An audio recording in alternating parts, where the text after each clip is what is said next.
इंद्रियों पर कभी अधिकार नहीं किया, सदा इंद्रियों के अधीन होकर पापाचरण करता रहा, फिर पहुंच गया मृत्यु के समीप।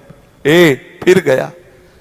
जिस महान दुर्गति से बचने के लिए हरि ने अवसर दिया था, फिर वहीं पहुंच गया, चूक हो गई। अब उस समय उसको जितने उसने पाप किए, भोग भोगे, वो सब एक साथ आकर्षित करते, ध्यान रखना, आकर्षित करते हैं। एक शब्द उच्चारण नहीं कर सकता, हृदय थर थर कांपने लगता है, श्वासों में कफ रुक जाता है, श्वासों में जाके अरे बहुत दुर्गति होती है, कफ रुक जाता है, ना तो नींद ले सकता है, ना तो भूल सकता है। कितने कितने भयानक कष्ट उसके ऊपर। स्त्री पुत्र नौकर चाकर सब उसकी अवहेलना करने लगते। वो बोलना चाहता, सुनो हमें प्यास लगी है, वो निकल गए, पास से निकल गए। बहू बेटे जिनको उसने बहुत प्यार से पाला, जिनके लिए अधर्म करके धन एकत्रित कर लिया, वो वहां नाश्ता पा रहे हैं, कई तरह के पदार्थ, और वो देख के ललचा रहा है। अगर कुछ बोले तो डांट खाए, और क्योंकि अब वो कहते हमको भी ना बोले, हमें तो ड्यूटी में जा, पड़े पड़े खांसता रहता, पा लेना कभी तू पा लेना, और अवहेलना करके निकल जाते हैं। और आजकल तो बहुत बढ़िया कृपा हो गई, घर में ही नहीं रखते, अनाथालय में छोड़ाते हैं, वृद्धाश्रम में जाके कुछ रुपए जमा किए और ये ले अब कूड़ा करकट वहीं जमा करो। बेकार शोभा बेकार होती घर की। जो भगवत स्वरूप वयोवृद्ध है, जिनकी सेवा करना हमारा परम धर्म है, उनको हम अनाथालय में भेज देते हैं। हाँ, क्यों? अब हमारी सो खराब होता है ना, दरवाजे में बैठे खांसता रहता, थूकता रहता है। वीआईपी लोग हमारे मित्र हैं, ये वहीं तुम भी पहुंचोगे, वीआईपी वहीं पहुंचोगे। जो तुम अपने माता पिता बुजुर्गों का अपमान कर रहे हो, ठीक आप अपने लिए इंतजाम कर रहे हैं, अपने लिए इंतजाम कर रहे हैं।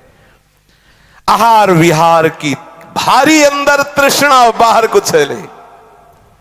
परिवार के लोग डांटते हैं। हाँ, ये जवान बच्चे बूढ़े माता पिता को ऐसे डांटते हैं जैसे कोई बहुत घृणित नौकर से बात करता है, ऐसे चुप रहे, ऐसे डांट देते हैं। वो माता जिसने अपना वक्षा स्थल का दूध पिलाकर उसे बड़ा किया, जिसने उसे मल धोया, जिसने उसने अपने प्राणों की तरह पोषण किया, ठीक ऐसा जवाब देता है वही बालक जवान, उसका हृदय विदीर्ण हो जाता। मैंने तो आशा की थी ये कभी प्यार से और कभी पास बैठकर उनसे बात भी नहीं करता। वो भयंकर क्लेश में जलता है। जो जो उसने कर्म किए, वो कर्म उसके ऊपर हावी होते हैं। अब लंबी लंबी सांस ले रहा, असमर्थ हो गया, कोई उपाय नहीं दिखाई दे रहा। मृत्यु काल का समय आ गया। अब उसका दम घुटने लगा, शरीर कांपने लगा, बार बार मूर्छा होने लगी। ऐसी अवस्था में उसका चिंतन फंसता है, मेरे धन का क्या होगा? ये सब वो भोगेंगे जिनके लिए मैंने सब कमाया, वही मुझे गाली दे रहे हैं। ये धन भोगेंगे, मेरा धन भोगेंगे। वो चिंतन कर रहा पड़े पड़े, मेरे पीछे ये मेरी स्त्री कैसे रहेगी? क्योंकि इसने जीवन भर हमें प्यार किया, अब वो भी वृद्ध है, इसकी पता नहीं बच्चे देख रेख करेंगे कि नहीं करेंगे। ये नौकर लोग पता नहीं हमारे परिवार का ख्याल करेंगे कि नहीं करेंगे। बड़ा बस यही चिंतन। एक ऐसे ही चिंतन किए, मरे तो कुत्ता बने आकर के, और अपने दरवाजे में छोटे पिल्ला बने। जब पत्नी को देखते कू कू करके पत्नी लात मारती है, वो अब वो फिर उसकी तरफ तो लड़कों को बुलाती, ये दुष्ट डंडे मार को को करके भागता, ना रोटी मिलती है, वो घर की तरफ भागता, क्योंकि उसको ये था मेरा ही घर है ना। दुर्दशा होनी। छिपकली बन के दीवार में रंगोगे, वो घर वाले निकाल के मार डालेंगे, मारो इसको छिपकली, सांप मारो इसको, मारो, क्योंकि इसने भजन नहीं किया, अब आके घर में रहना चाहता है। ममता जनित चिंताओं से वो मरणासन मनुष्य व्याकुल हो जाता है। महाबलशाली भगवान यमराज के पार्षद जो भयंकर देह, केवल लघु शंका छूट जाती उनको देखने से। इतने भयंकर हैं यमदूत, ऐसे थोड़ी है। देखने से जब आके गुर्राते हैं तो लघु शंका छूट जाती है, घुरघुराहट शुरू हो जाती है। अब कभी भजन किया नहीं तो सर्व समर्थ श्री हरि प्रिया का याद नहीं आया, स्मरण नहीं आया, नहीं वो बचा लेते।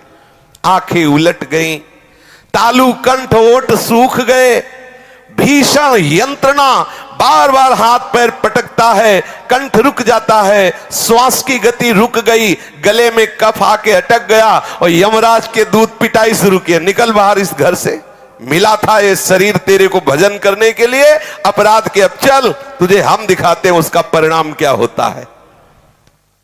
अब वो बड़ा व्याकुल, यम किंकरों की मार से व्याकुल होकर प्राण निकलते हैं, ऐसे नहीं निकलते। मृत्यु के समय अपार कष्ट सहता हुआ वो प्राण त्यागता है। उस मनुष्य को जो धर्म विरुद्ध आचरण किए, पापाचरण किए, यमदूत पीटते हुए, नाना प्रकार की भयंकर यातना देते हुए, घुड़कते हुए, घसीटते हुए उसे ले जाते हैं यमपुरी, जहां से ले जाया जाता है गरम बालू, अग्नि और नुकीले यंत्र लगे हुए, मार्ग में घुस जाए पैर में, जलती हुई भयंकर उस यात्रा को घसीटते हुए पूर्ण करते हैं। न पानी, न भोजन, न मार, ऊपर से चल रही वो भयंकर नरकों की यंत्रणा को भोगता है।